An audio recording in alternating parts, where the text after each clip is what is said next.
dia, pessoal. Meu nome é Francisco de Castro Matos e eu quero falar um pouco para vocês sobre a indisciplina.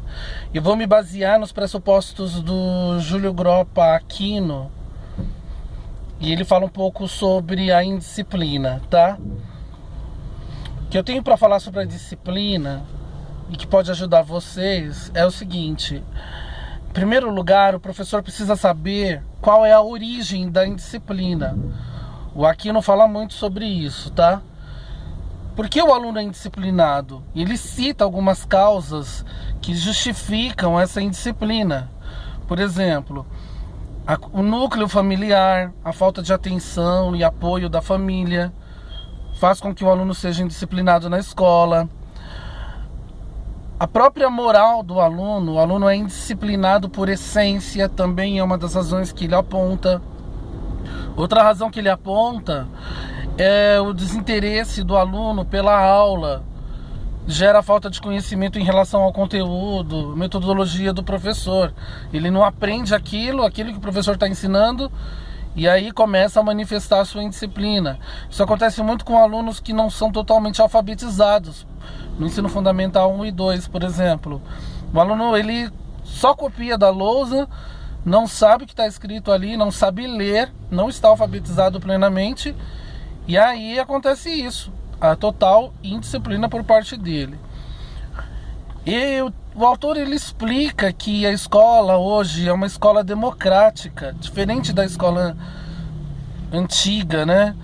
Ele fala que antigamente a escola era muito mais disciplinadora e que essa disciplina se configurava por uma escola elitista, excludente, professores que simplesmente transmitiam o conteúdo sem se preocupar com a totalidade do aluno, os problemas que acarretam a vida do aluno e que normalmente justificam aí a falta de aprendizagem. Tudo isso mudou e o professor precisa estar atento a essas mudanças, perceber-se como um elemento norteador do processo ensino-aprendizagem, mas tendo consciência que dentro desse processo pedagógico o aluno é protagonista, ele é o sujeito das ações pedagógicas, e a indisciplina é um elemento que mata o processo pedagógico se ela não for entendida como deveria ser. Porque a indisciplina é causadora de conflitos na relação professor-aluno. E esses conflitos, eles precisam ser resolvidos na medida em que o professor se percebe como um importante componente que vai fazer intermediações. Ele vai buscar as causas da indisciplina e vai agir em relação a essas causas, para poder ter o seu aluno na mão e fazer com que o seu aluno aprenda aquele conteúdo. Se o professor não abrir a sua mente para as causas da indisciplina, ele vai ser vítima de outros problemas ainda maiores, como a violência, que é um problema social, mas que se manifesta dentro da escola. Então o professor precisa estar atento a essas coisas sim.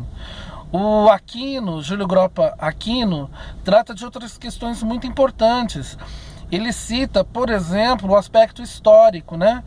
Que a indisciplina, ela passa por uma escola que historicamente foi construída para moldar o aluno como se ele fosse um soldadinho de chumbo, né? E que fizesse parte daquela educação bancária que o Paulo Freire fala lá nos seus textos.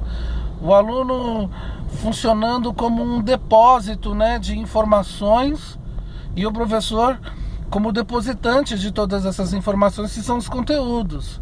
Hoje é necessário desenvolver o pensamento relacional, fazer com que o aluno estabeleça relações daquele conteúdo que está sendo dado em sala de aula com a vida dele fora da sala de aula. Senão não tem sentido, tem que dar significado a esses conteúdos. Vai usar aquele conteúdo para quê na vida dele?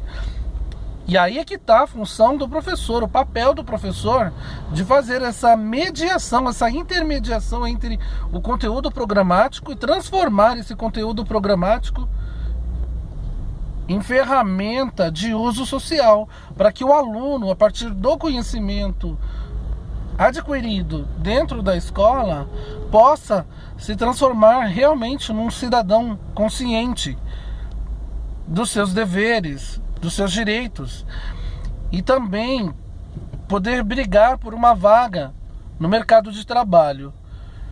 É isso. Um grande abraço e até o próximo texto. Valeu!